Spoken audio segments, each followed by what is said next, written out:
Oke, baik. Assalamualaikum warahmatullahi wabarakatuh. Selamat siang dan salam sejahtera untuk kita semua. Puji syukur kita panjatkan kepada Tuhan Yang Maha Esa karena berkat rahmat hidayahnya kita dapat berkumpul di Zoom meeting pada siang hari ini untuk melaksanakan Himamon sebagai salah satu program kerja dari Kombat Justisia itu sendiri. Salawat dan salam tak lupa pula kita aturkan kepada junjungan kita Nabi besar Muhammad SAW yang telah membawa kita dari zaman jahiliyah ke zaman yang penuh ilmu pengetahuan seperti sekarang ini. Siang hari ini sudah ada Ilsa Catur Universitas Andalas yang membersamai kita dalam acara Himawon, di mana acara ini merupakan kegiatan yang diberikan sebagai ajang untuk memberikan informasi kepada teman-teman sekalian mengenai apa saja program kekhususan yang ada di Universitas Andalas, di Fakultas Hukum Universitas Andalas, di mana salah satunya adalah Ilsa itu sendiri. Di sini sudah ada Kak Salsa Nabil Hadafi selaku Direktur Ilsa. Halo Kak Salsa, selamat siang. Halo Sekar, mungkin frasanya yang tepat bukan director kali ya, tapi presiden, soalnya Oh ya, beda. sorry. Maaf ya Kak, Presiden Ilsa Catur Universitas Andalas. Oke. Baik, gimana kabarnya Kak Salsa? So far so good sih. Jadi senang juga dari teman-teman Kombat ngadain acara kayak gini. Menarik acaranya. Baik, untuk tidak berlama-lama, langsung saja kita masuk ke acara sambutan ya oleh Ketua Kombat Justisia yang dalam hal ini akan diwakilkan oleh Fadlan Gifari. Kepada Fadlan dipersilakan. Baik. Apakah suara saya terdengar, Sekar? Terdengar, Fadlan. Baik. Assalamualaikum warahmatullahi wabarakatuh. Selamat siang pada teman-teman semua. Yang terhormat, dan saya ucapkan terima kasih yang sebesar-besarnya kepada teman-teman dari International Law Student Association, khususnya kepada Kak Salsa, selaku dari Presiden dari International Law Student, seluruh PNDA Himamon pada siang hari ini. Mungkin sebelumnya perlu diketahui bersama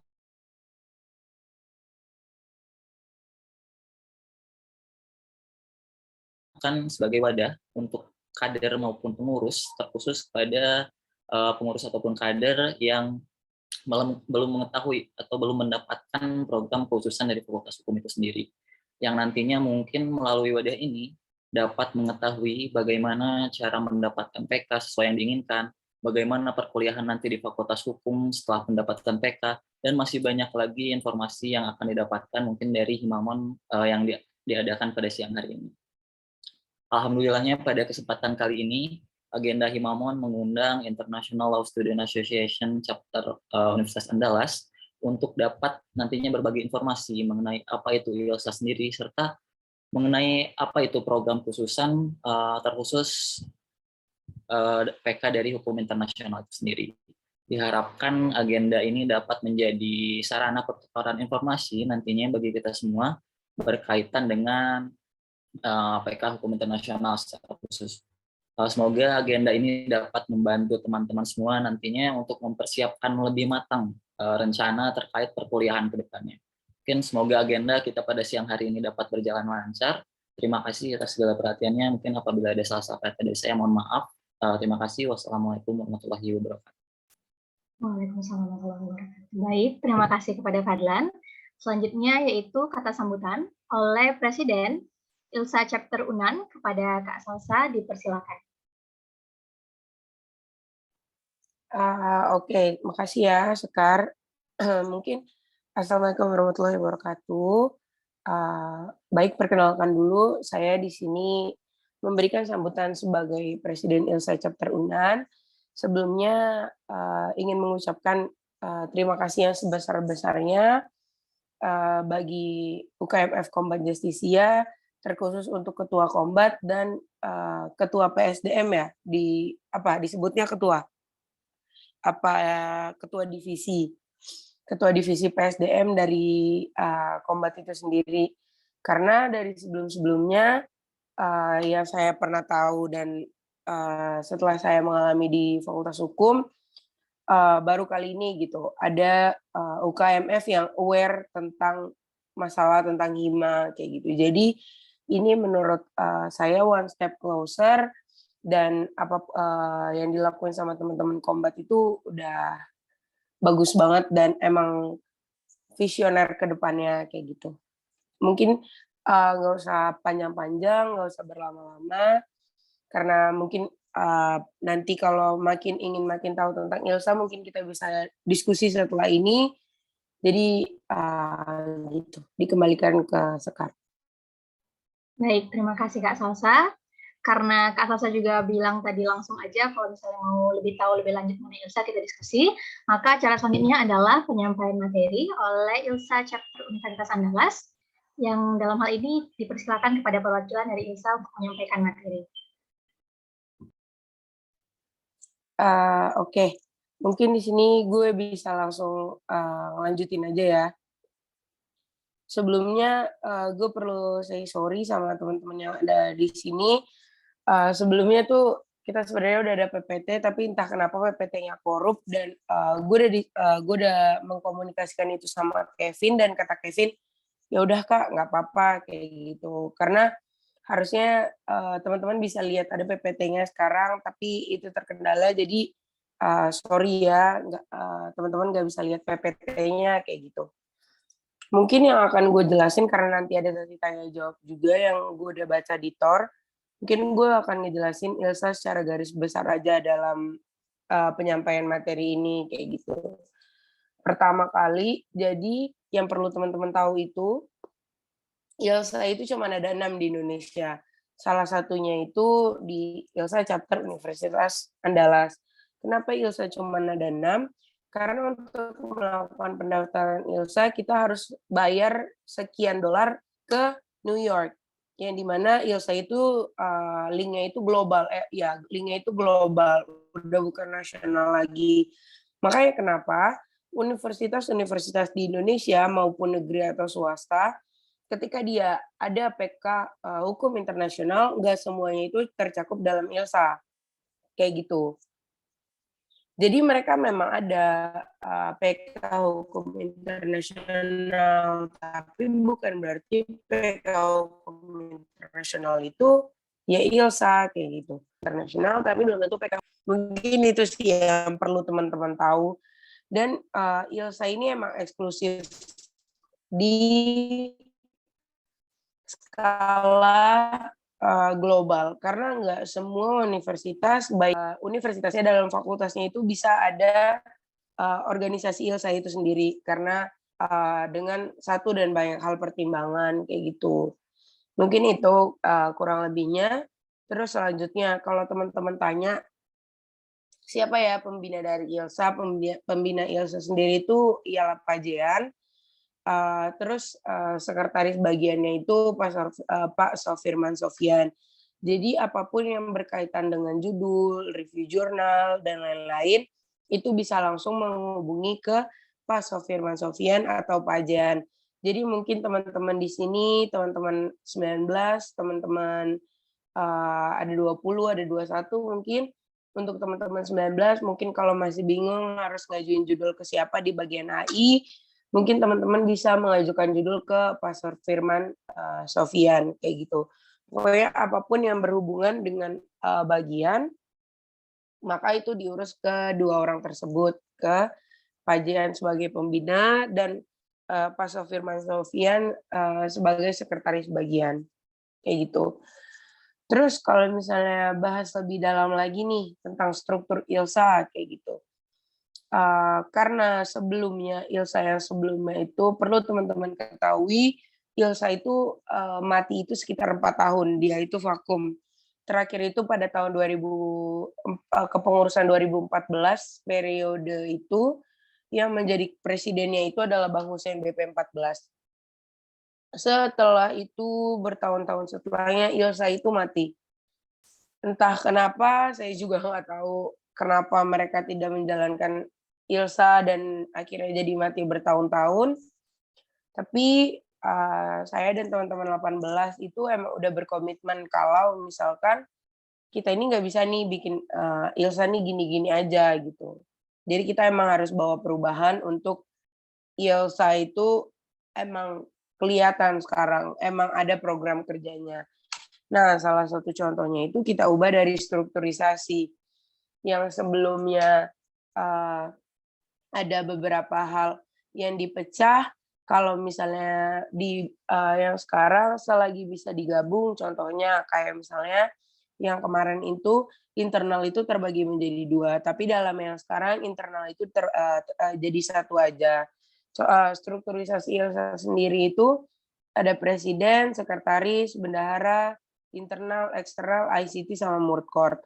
Jadi Murtcourt itu bagian terbaru dalam strukturisasi ILSA pada saat ini, dan kita merubah ADART juga. Kenapa kita rubah ADART? Ya karena kita lihat adanya urgensi terkait ternyata banyak loh lomba-lomba peradilan semu internasional kayak gitu. Jadi kita akan mengkhususkan untuk membuat salah satu bidang yaitu Murtcourt gitu. Terus kalau misalnya ditanya lagi, berapa sih kita total keseluruhan? Kita itu totalnya 19. Dan di angkatan gue sendiri yang dapat PKHI itu ada sekitar 29 orang, tapi yang jadi kepengurusan di ILSA itu hanya 19 orang, karena pengurus di ILSA itu tidak dipaksakan sesuai dengan keinginan dan kemampuannya masing-masing, kayak gitu. Terus apa aja nih program kerja kayak gitu kan, dari divisi yang telah saya sebutkan tadi. Mungkin ya kalau dari internal, sama-sama teman-teman ketahui kalau internal itu emang sibuk untuk ngurus gimana nih ke depannya untuk perbaikan internal, gimana untuk perbaikan PSDM kayak gitu. Mungkin perlu teman-teman tahu, dan mungkin Sekar tahu juga kali ya, ILSA sekarang tuh ada program magang buat teman-teman 19 yang baru magang, dan itu diwajibkan untuk teman-teman yang magang itu untuk membuat tulisan kayak gitu loh, dan tulisannya akan berorientasi nanti akan diterbitkan di GEMA. Jadi untuk internal fokus untuk perbaikan SDM-nya masing-masing dari ILSA kayak gitu. Kalau eksternal mungkin kalau teman-teman tahu acara yang kemarin public lecture by Profesor Stephen Kos, itu juga banyak andil ILSA di sana kayak gitu. Jadi kalau eksternal kita menjalin hubungan baik dengan di luar kayak gimana kayak gitu. Ada juga beberapa program kerja eksternal yang Pekan Hima yang kita kerjasama dengan UKMF dan hima-hima lain kayak gitu. Terus kalau Murtcourt sendiri yang kayak perlu teman-teman ketahui bahwa dari Murtcourt itu sendiri juga kita udah ikut lomba yang kemarin JSAP International Murtcourt kayak gitu. Dan ICT sebagaimana yang teman-teman tahu kalau misalnya itu berperan di media sosial gitu, gimana memflorkan ILSA itu sendiri dan program-program kerjanya kayak gitu. Mungkin ini terakhir sebelum kita melakukan diskusi dan pertanyaan ya. Ada satu hal yang saya terlalu geram ketika anak-anak Fakultas Hukum itu memberikan stigma ke hukum internasional, ke PKHI kayak gitu. Banyak banget, terlalu banyak stigma yang emang teman-teman itu takut mungkin ya. Teman-teman 19 mungkin sekarang yang mungkin dari sini ada yang pindah PK dari HI ke PK lain, mungkin saya nggak tahu. Jadi mungkin di sini kalau ada teman-teman 20 atau teman-teman 21, adik-adik yang baru nanti bisa memilih PK, nggak usah percaya stigma. Kenapa kayak gitu? Karena kalau kita bicara dengan data, kemarin saya telah melakukan riset juga, dan tulisan tersebut telah tembus juga di GEMA. Riset yang saya berikan ialah ketika kita masuk ke dalam PK Hukum Internasional, kalau misalnya teman-teman punya orientasi untuk menjadi seorang diplomat atau di dalam hal Kementerian Luar Negeri, teman-teman akan diuntungkan selangkah lebih maju daripada teman-teman PK lain. Kenapa? Karena di dalam hukum internasional kita udah belajar tentang diplomatik konsuler, hubungan diplomatik, terus gimana tata cara perjanjian internasional dan lain-lain. Jadi sebenarnya tidak ada hal yang perlu ditakuti oleh teman-teman kalau misalnya teman-teman tuh masuk PKHI gitu. Mungkin sekiranya itu cukup buat dijadikan landasan diskusi. Sekar, mungkin kalau ada pertanyaan boleh dikembalikan ke Sekar. Terima kasih. Baik, terima kasih kembali Kak Salsa. Pada teman-teman baik 19, 20, 20, atau 21 dari kader dan juga pengurus. Jika sekiranya ada pertanyaan atau hal-hal yang ingin didiskusikan dengan Kak Salsa terkait dengan Ilsa, dapat mengaktifkan fitur raise hand, dan nanti setelah saya persilakan, silakan untuk mengaktifkan mikrofon atau kameranya juga jika sekiranya mungkin. Oke. Baik, dipersilakan kepada teman-teman.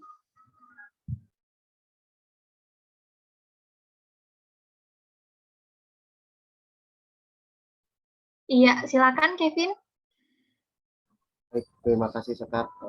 Kak, izin bertanya Kak, mengenai dari struktur ILSA itu kayak seperti ada nggak kayak apa namanya national boardnya atau international boardnya, atau dari ADRT itu udah ada secara internasional atau nasional, atau memang setiap lokal chapter tuh bisa kayak buat ADRT-nya sendiri atau gimana? Mungkin ini langsung jawab aja kali ya Sekar ya, untuk mempersingkat waktu. Pertanyaan Ya, Kevin silakan, Kak. menarik, pertanyaan Kevin menarik banget, tapi yang perlu Kevin tahu, Ilsa dan Alsa itu berbeda. Kalau Alsa itu memang ada dia national board dan semacamnya, kita itu enggak. Kenapa saya bilang kayak gitu? Karena gue pribadi itu udah kenal beberapa presiden-presiden Ilsa chapter lain, kayak Unhas, dari BINUS, kita tuh udah pernah diskusi terkait ini gitu. Apakah emang nggak ada atau kayak gimana, kayak gitu kan kita diskusi. Ternyata memang itu semua dikembalikan ke lokal chapternya masing-masing kayak gitu loh. Kayak ya udah misalnya Unan ini ada, oh ya udah berarti lokal chapter Unan dengan ADART Unan sendiri kayak gitu. Misalnya terus di BINUS ada, ya udah mereka dengan ADART BINUS mereka sendiri kayak gitu. Tapi memang orientasinya pasti sama kayak gitu. Tapi untuk forum yang formal secara sama-sama kita ketemu dalam baik offline atau online itu emang belum ada Kevin, dan emang belum ada yang memfasilitasi terkait hal tersebut. Sebenarnya kemarin memang sudah ingin dijalankan terkait via Zoom. Tapi ternyata teman-teman dari chapter lokal lain tuh ada terkendala karena dia memubes dan lain-lain. Jadi akhirnya ya kita nggak bisa lagi melaksanakan hal itu. Mungkin itu sih Kevin. Baik Kak, terima kasih. Baik, kepada teman-teman yang lain yang sekiranya masih penasaran dengan Ilsa, khususnya teman-teman 20 dan 21 yang nantinya bakal ada pemilihan BK, silakan ditanyakan hal terkait yang penasaran banget yang pengen ditanyain ke Kak Salsa, mumpung Kak Salsa yang di sini.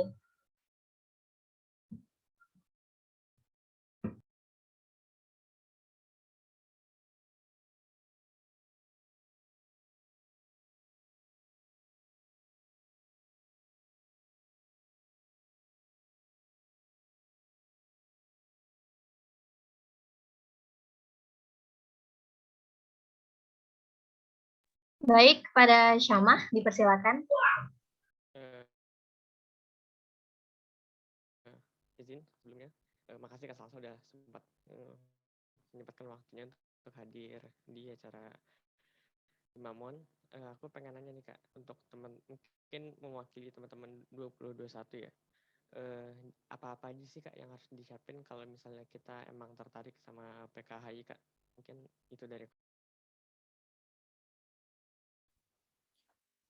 Oke, mungkin kayaknya gue tahu nih kenapa banyak yang nggak nanya. Bukan banyak nggak nanya. Mungkin karena teman-teman masih terlalu kaku. Sebelum gue menjawab pertanyaan Syamang tadi ya, kayak gue nggak tahu kalian tuh udah kayak gimana sama hima-hima mohon sebelumnya. Tapi kalau sama gue secil itu, sesantai itu, kita slow banget. Nggak usah heboh-heboh, nggak usah terlalu kaku-kaku banget. Karena gue orangnya sesantai itu. Jadi kalau emang ada yang mau ditanyain, kayak mungkin Repi, kalau lo mau nanya, Vian, kalau lo mau nanya, siapapun, langsung tanya aja. Gue secil itu orangnya, jadi nggak usah seformal itulah. Terus kalau emang balik ke pertanyaannya tadi, Syamak, apa yang perlu disiapin?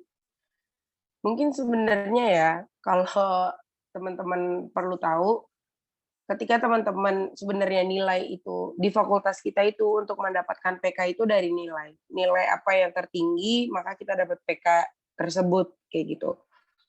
Dan menurut gue itu sistem yang salah, karena kadang nilai tertinggi bukan berarti kita tuh minat ke sana, ya kan? Kadang tuh kita ya udah emang cuma nilai tinggi aja di sana, tapi belum tentu kita minat di sana kayak gitu. Dan menurut gue itu suatu penilaian yang salah dari fakultas, dan itu emang menjadi catatan untuk kita bersama gitu. Dan selanjutnya untuk apa-apa aja, kalau misalnya teman-teman perlu ketahui, mungkin kalau teman-teman 19 sudah mengalami ya, ketika seseorang itu dapat PKHI, mostly pasti mereka pindah. Pasti mereka pindah ke PK lain. Dia upayakan untuk dia pindah ke PK lain gitu. Dan itu memang kadang untuk dari PKHI ke PK lain itu memang sulit untuk pindah. Kecuali teman-teman PK lain yang masuk PKHI. Kayak gitu. Jadi kalau misalnya dibilang butuh apa untuk masuk ke HI itu very welcome untuk teman-teman yang emang mau belajar dan berkembang di HI, kayak gitu. Dan yang teman-teman perlu tahu, di HI itu bukan orang-orang yang emang terpaksa, tapi yang masuk HI adalah orang-orang terpilih, yang perlu teman-teman tahu. Dan untuk skema yang terbaru, kan dia itu kan SK selalu berubah-ubah ya. Di angkatan 18 perhitungannya seperti apa, di angkatan 19 perhitungannya seperti apa. Jadi untuk masuk PKHI ya emang tergantung dari SK yang dikeluarkan sama dekan pada saat itu, kayak gitu. Biasanya sih back to tetap balik ke nilai sih, kayak gitu untuk perhitungannya. Mungkin itu Syamak.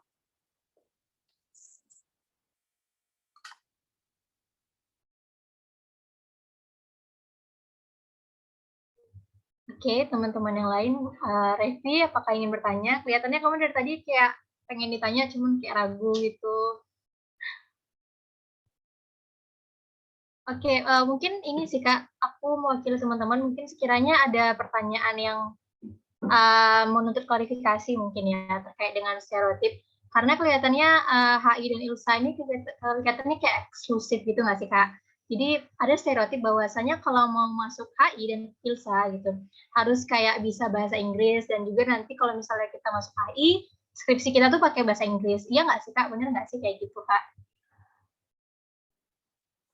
Oke, terkait ini gue udah pernah nulis dengan judul Stigma Program Kekhususan Hukum Internasional, itu terbit di Gema Justicia. Dan itu terbit benar-benar sebelum kalian itu, sehari setelah kalian keluar dapat SKPK. Kenapa gue bilang kayak gitu? Di dalam tulisan itu gue riset kepada seorang senior kita yang udah menjadi calon diplomat, dan kita doakan dia benar-benar jadi diplomat muda nanti ke depannya. Gue melakukan riset yang tadi gue bilang, kalau misalnya stigma tadi itu, yang tadi itu, kadang gue juga bingung ya sama pola pikir teman-teman yang seperti itu gitu. Ketika kita bisa bilingual itu bukannya hal yang baik ya. Itu it is a good thing gitu loh buat teman-teman bisa dengan mudahnya komunikasi dengan dua bahasa gitu. Terus kenapa itu jadi ketakutan teman-teman kayak gitu loh, toh in real life kita akan membutuhkan itu juga kayak gitu. Dan kalau misalnya balik ke pertanyaan Sekar tadi, apakah skripsinya pakai bahasa Inggris dan kita di kelas menggunakan bahasa Inggris, itu enggak juga gitu. Kalau dosen tergantung dosennya. Ada dosen-dosen emang yang belajar pakai bahasa Inggris, ada juga yang pakai bahasa Indonesia, ada juga yang pakai bahasa Minang malah. Teman-teman juga tahu kok. Kayak gitu kan. Jadi bahasa itu tergantung dari siapa yang memberikan suatu materi ke kita kayak gitu. Dosen yang mana yang memberikan kayak gitu. Itu mungkin untuk bahasa, tapi kalau untuk skripsi ya mungkin kita mau nggak mau akan ada skripsi di dalam bagian part of skripsi kita itu akan ada bagian-bagian yang bahasa Inggris, karena kalau teman-teman tahu kan kita akan mengambil batu uji mungkin dari convention, dari declaration, dari ratification dan lain-lain. Kita akan ngambil itu kan, dan itu nggak mungkin kita potong-potong pasal demi pasal, artikel demi artikel kayak gitu. Jadi kalau misalnya kita membuat proposal pasti ada bahasa Inggrisnya. Cuman bahasa Inggrisnya itu biasanya balik untuk kita mencantumkan artikel-artikel dari konferensi, dari deklarasi kayak gitu. Kayak gitu sih Sekar. Tapi kalau misalnya emang yang skripsi full English belum ada sampai saat ini kayak gitu. Mungkin diupayakan mungkin. Di teman-teman 18 mungkin diupayakan ada yang full English gitu. Oke, thank you Kak Salsa. Jadi udah kejawab ya stigma-stigma yang orang-orang rasakan terhadap HI dan juga ILSA itu sendiri. Nah, teman-teman yang lain, apakah sekiranya masih ada pertanyaan? Oke, sudah mulai ramai. Ya, silakan kepada Mulyadi Ilham. Oke, makasih banyak moderator. Aku izin nanya sama Kak Salsa. Aku ingin nanya Kak mengenai sejauh ini selama Kakak di PK Hukum Internasional ini ada nggak kesusahan-kesusahan tersendiri dibandingkan PK lainnya Kak? Mungkin dari referensi materi, atau mungkin dari dosen-dosennya, atau mungkin dari materinya yang agak berat mungkin Kak. Mungkin boleh sharing mungkin Kak.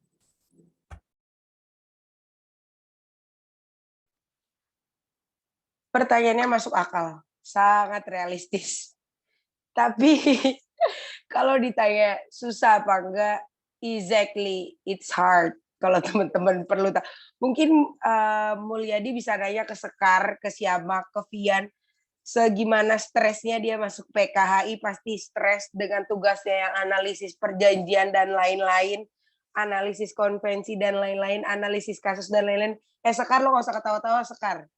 Gue tahu lo lagi stres. Ya, ini ketawa karena relate. Mungkin bisa tanya ke Vian betapa stresnya dia, bisa tanya apapun yang ketika kita mendapatkan sesuatu dengan susah, it will be worth it kayak gitu loh. Kalau misalnya kita dapat sesuatu dengan gampang, ya udah gitu loh. Analoginya kayak mungkin kalau orang zaman dulu ya beli kalau mau mendengarkan suatu lagu dia harus beli piringan-piringan hitam. Piringan hitamnya itu dia bisa pakai berbulan-bulan, dia dengerin lagu yang sama berbulan-bulan. Tapi coba kalau kita sekarang, kita tinggal beli Spotify Premium dengan banyak discovery di sana, ya udah kita dengan mudahnya kita bosan kayak gitu. Jadi poinnya itu ketika kita susah, lebih susah daripada PK-PK lain, harusnya kita lebih berbangga diri karena berarti it will be more worth it daripada PK-PK lain kayak gitu. Kalau dibilang susah memang susah, sangat susah. Saya pun gue pribadi tuh udah beberapa semester menjalani semester di PKHI memang susah, tapi perlu teman-teman ketahui dan ini adalah realita. Boleh nanti lo nanya ke Sekar, ke Vian atau ke Siamak, ketika lo masuk HI pola pikir lo itu akan bertambah. Gue nggak berbohong, ini emang by experience dari gue sendiri. Lo akan bisa ngelihat dari sudut pandang, another point of view dari suatu kasus atau masalah kayak gitu. Jadi kalau susah pasti susah, tapi semakin susah ya akan semakin worth it buat lo ke depannya gitu. Ini tuh. Terima kasih banyak Kak. Oke, terima kasih Kak Salsa untuk jawabannya. Apakah ada teman-teman lain yang ingin bertanya? Tadi kayaknya Afdal raise hand deh. Oke, silakan Afdal. Terima kasih Kak. Juga terima kasih pada Kak Salsa telah memaparkan materinya. Baik, yang bagaimana kita ketahui kan Kak, mungkin karena pengaruh stigma juga bahwasanya mahasiswa hukum tuh sedikit yang minat masuk ke PKHI gitu Kak. Jadi pertanyaan saya Kak, sepengetahuan Kakak yang selama ini juga udah berhubungan juga dengan kampus lain seperti BINUS atau UNHAS tadi gitu Kak. Di kampus lain gimana Kak? Apakah memang banyak mahasiswa hukum itu yang tidak berminat ke PKI atau gimana Kak? Gitu Kak. Sekian Kak. Terima kasih Kak. Ini emang kenyataannya menyedihkan ya Afdal. Emang cuman di Sumbar aja gue nggak tahu kenapa.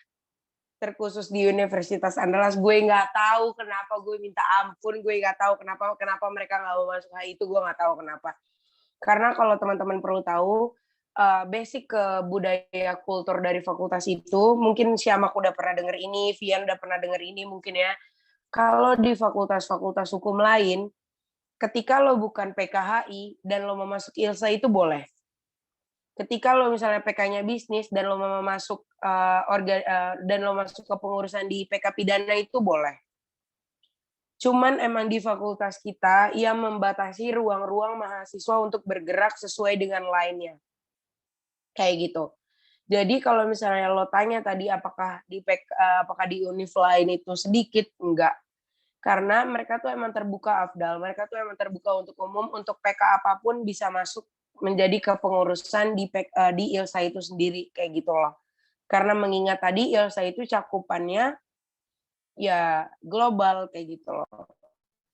Tapi sebenarnya ada satu hal yang baik dari budaya dari fakultas kita itu tadi yang gue bilang kalau kita kalau kita PKHI ya udah kita di ILSA aja kayak gitu.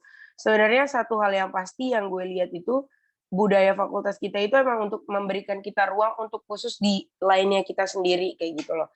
Tapi tidak bisa dipungkiri kalau misalnya sebenarnya kita membutuhkan lain-lain yang lain untuk kita bisa berkembang juga kayak gitu loh. Jadi itu memang untuk kembali jadi catatan bersama ya untuk hal-hal yang dibenahi dalam fakultas kayak gitu.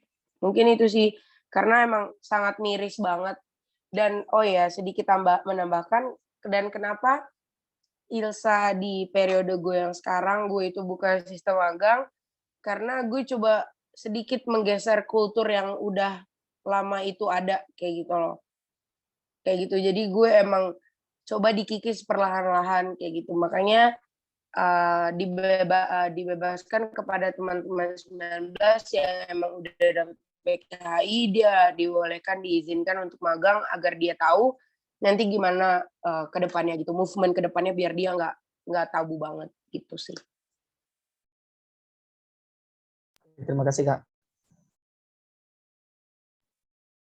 Oke, itu jawaban dari Kak Salsa mengenai pertanyaan Afdal. Teman-teman yang lain, sekiranya apakah masih ada pertanyaan juga?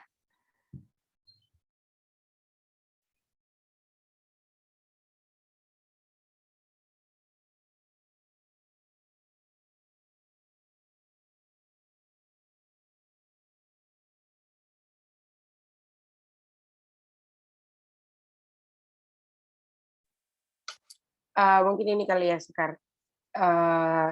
Sedikit mungkin dari gue. Kayak untuk teman-teman di sini yang BP20 dan 21, teman-teman tuh nggak usah takut untuk masuk PKHI.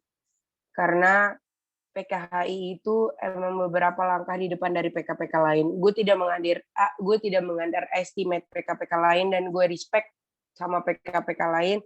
Tapi in real life kalian bisa benar-benar menilai ketika memang kalian udah dapat PK kayak gitu. Mungkin experience itu yang didapatkan sama Sekar, sama Syamak, sama Vian setelah akhirnya dia dapat PK. Kenapa gue bilang kayak gitu? Karena yang sama-sama teman-teman tahu juga di PKHI itu yang profesornya itu banyak gitu loh. Jadi teman-teman bisa menggali ilmu jauh dari profesor-profesor, dari guru-guru besar dari hukum internasional. Nggak ada yang perlu teman-teman takutin untuk masuk PKHI itu nggak ada reasons untuk teman-teman tuh takut, nggak ada kayak gitu loh. Jadi untuk teman-teman catatan gue satu, untuk teman-teman yang mau berkembang dan terus maju ke depan, dia nggak akan pernah nolak untuk masuk PKHI. Jadi itu nggak usah takut masuk PKHI. Oke, baik. Karena sepertinya udah tidak ada lagi pertanyaan teman-teman, dan juga udah ada closing statement juga dari Kak Salsa, maka acara Himamon pada siang hari ini bersama ILSA Chapter Universitas Andalas kita akhiri, dan selanjutnya adalah acara penyerahan sertifikat dari Kombat Justia kepada ILSA Chapter Universitas Andalas. Dalam hal ini diwakili oleh Fadlan. Kepada Fadlan, dipersilakan.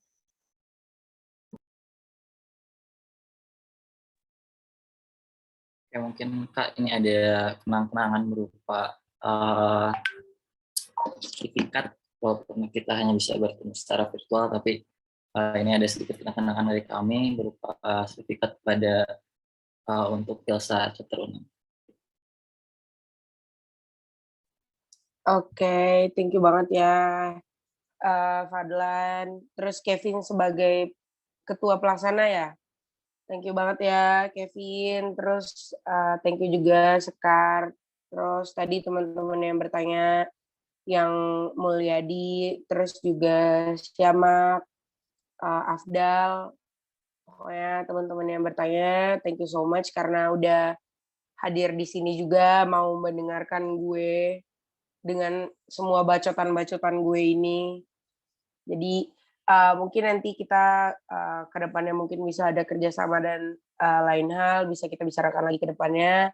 Mungkin itu aja sih, Skar. Thank you ya, Skar. Thank you semuanya. Oke, Kak. Baik. Demikian dengan penyerahan sertifikat ini, maka berakhir pula acara Himamun kita siang ini bersama Infrastruktur Universitas Andalas. Saya Anita Sukartiwi, apabila ada salah kata mohon dimaafkan. Dan ini saya pamit undur diri. Assalamualaikum warahmatullahi wabarakatuh. Baik, mungkin sebelum keluar boleh dokumentasi dulu, Kak. Oke, teman-teman boleh on cam dulu.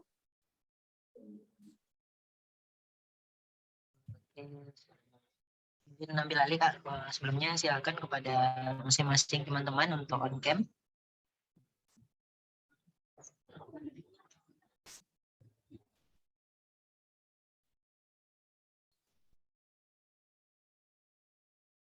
Ya, itu ada siapa nih? Habib, Marita, Silvi, Salsa, Cindy, Alia, Dea. Oke, baik, akan saya ambil ya. Dalam waktu 1, 2, 3. Oke, sekali lagi. 1, 2, 3.